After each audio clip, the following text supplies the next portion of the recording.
What's going on, everybody? It is your girl, the Generous Queen, your long nail diva, and I am back with another video. I hope you guys are doing amazing. I hope guys are doing great. I hope the new year is going fabulous for you. I just want to just stop by and just talk to you guys, vent, get a little some off my chest, and kind of invite you guys in to get a better understanding of exactly who I am. My channel is growing, and I wanted to just discuss some things that I have personally been up against, and in hopes that my story can maybe bless you or help you. What I want to talk about is mental health. Mental health is something that is very, very important. It is something that is not really talked about a lot in the African American in the Black community. It's not something that it's really talked about or discussed. To give you guys a backstory, I personally never was a person that struggled with depression or anxiety. I have been friends, I've had family members that tell me they have, suffered with being depressed and stuff like that. And like the little shit that I was maybe depressed over was like little, petty shit, she got a flat stomach, but I don't. Like stuff like that. It was nothing that was mentally, whatever. So,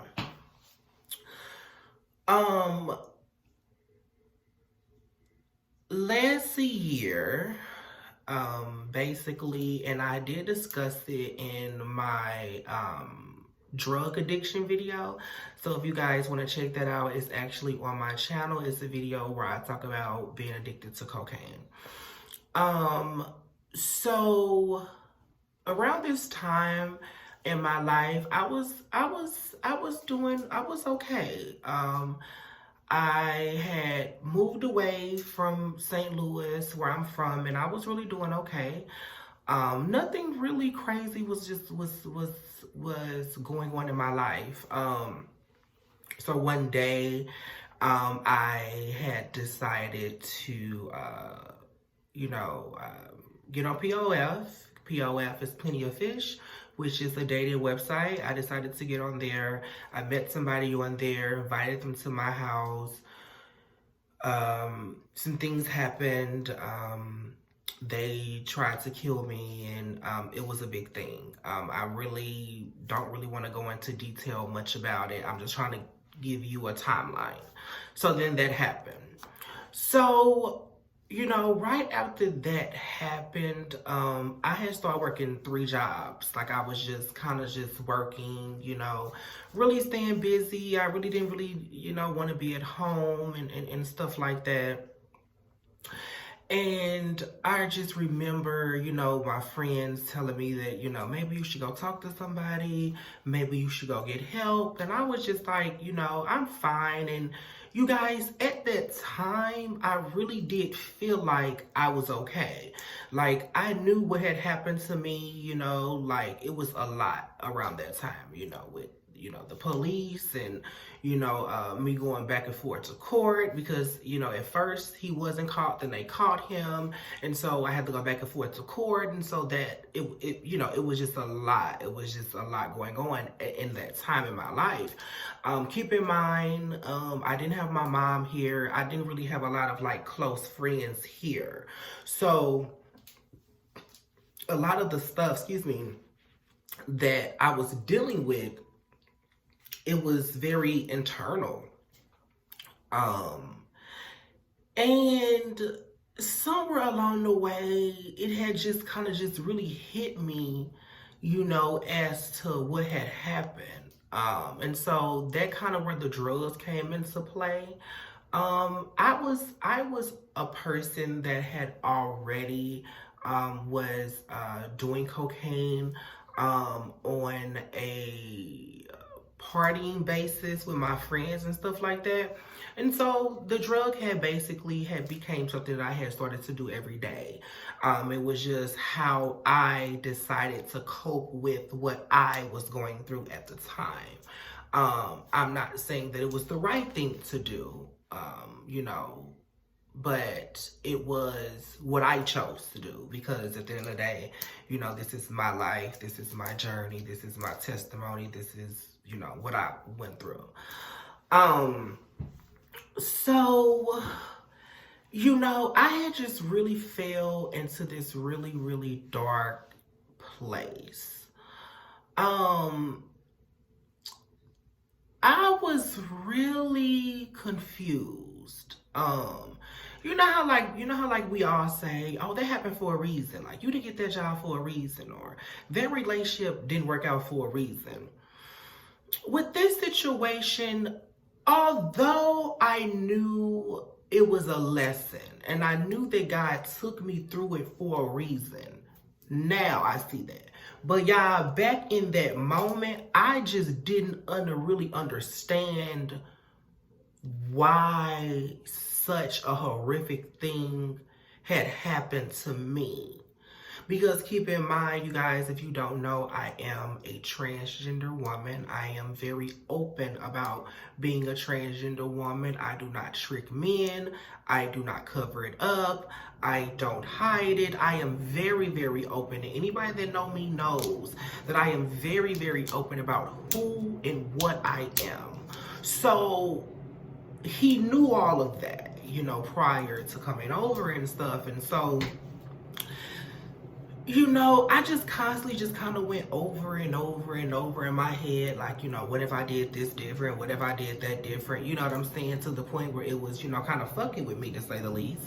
Because a lot of times as people, we have a hard time of, just making up a story, really. Like, I'm sure I'm not the only person that do it. You try to make up a story or try to change what happened, but it's like the shit that already happened. It's like it's nothing you could do now. It's like, you have to just pick up and move on with your life. And I was really struggling. And so, like, even to this day, it's over a year later,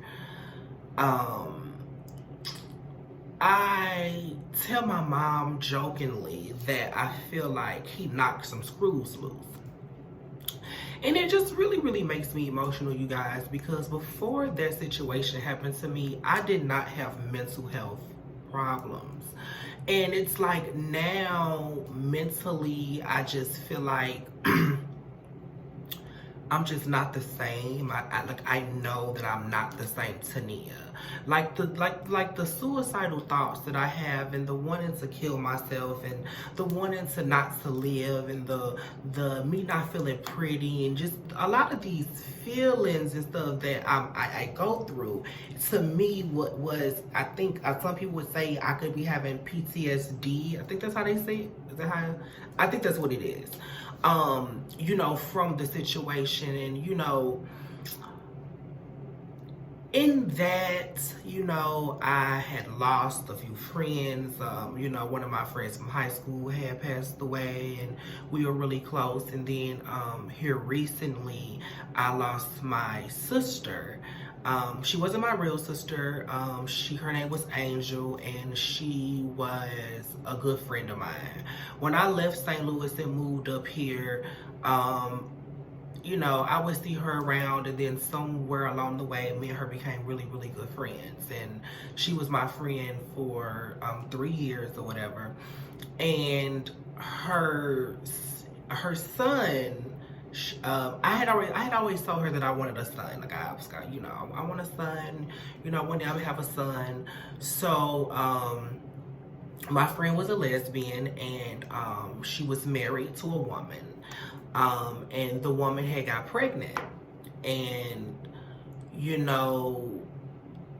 Angel basically had made me the godmom of the little boy. And at that time, I was just like, no, I was scared to hold him and stuff like that. And, you know, she just passed away back in October. And, you know, her birthday was October 30th. And basically, like, I went over there, picked up the baby, brought the baby to my house. She came to my house later that night while I was going to work and picked up my godson, you know, from my mom. And then the next morning I got a call that she passed. And, you know, you guys, to say the least, you know, it hasn't been really fucking with me. You know, I had lost her, you know, one of my good friends' mom passed away. I had kind of considered her a godmom. And my landlord, whose house I live in now, my home, I will have to give you guys a backstory about my landlord, but basically he had cancer and he died as well. So mentally, it's like I be feeling like I'm up against a lot.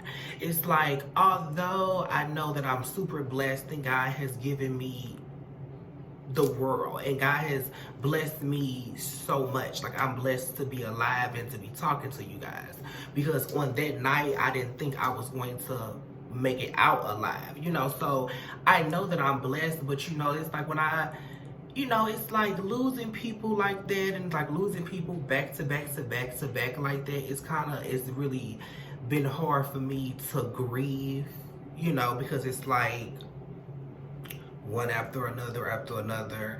And so mentally, you know, it just be a lot. And, you know, what I want to do is that I know I'm not the only person out there that, and my voice is probably shaky because I really want to cry, because this is something that I'm truly dealing with, you know, like, you know, although I am the Long Nail Diva, and although I am this person that makes people laugh, and I'm entertaining, and I'm all these friends, and I'm, you know, a friend, I'm a sister, I'm all these things, but mentally I struggle, you know, and it's a journey. It's truly a journey, and I think it's important for people to know, like, yeah, I might be this person and you might look at me as this person, but what you don't know is that behind closed doors I don't want to live, you know. And it was really hard for me to come out and tell my friends that I was having suicide thoughts about death. I'm really emotional right now. Suicidal thoughts. You know, it was really hard for me to come out and tell people stuff like that, because I didn't deal with stuff like that. And so that's how I know that mentally, like, your mental health can change. Like, you can go through something like that situation I went through a year ago. It changed me forever. I would never be the same. And sometimes I just feel like I would give anything to get that part of me back. And it's hard, and you know, one of my New Year's resolutions was for me to go see a therapist, and that's something that I'm still going to do. And I want, and you guys watching this video, I want you guys to not worry about me. I want you guys to know that I am amazing. I'm just wanting to come to you and, you know, share with you a little bit of my story, my struggle, and the things that I'm going through, and in hopes that it helps you. You know, it's not all bad, you know. My Long Nail Diva business is doing great. If you guys are interested in purchasing Long Nail Diva hoodies or t-shirts, I did just create a Big Cartel, which is something like a Shopify. I'm going to start off small like that, and then as the year go on, maybe towards the middle of the year, I'm going to get somebody to build me a website. But for now, I will use the Big Cartel platform or Shopify. And you know, if you are interested, if you love long nails, if you are a long nail diva and want to join the Long Nail Diva movement, I encourage you to click the link and purchase from me. The hoodies are amazing. They're really nice. They're really cute. I'm actually releasing some really cool new white hoodies. They are cute as fuck. So I'm going to get out of here, you guys. I encourage you guys to stay prayed up. I encourage you guys to talk to your friends and family. Mental health is just everything. And I love all you guys. I am your long nail diva, the generous queen, and I'm out. Bye.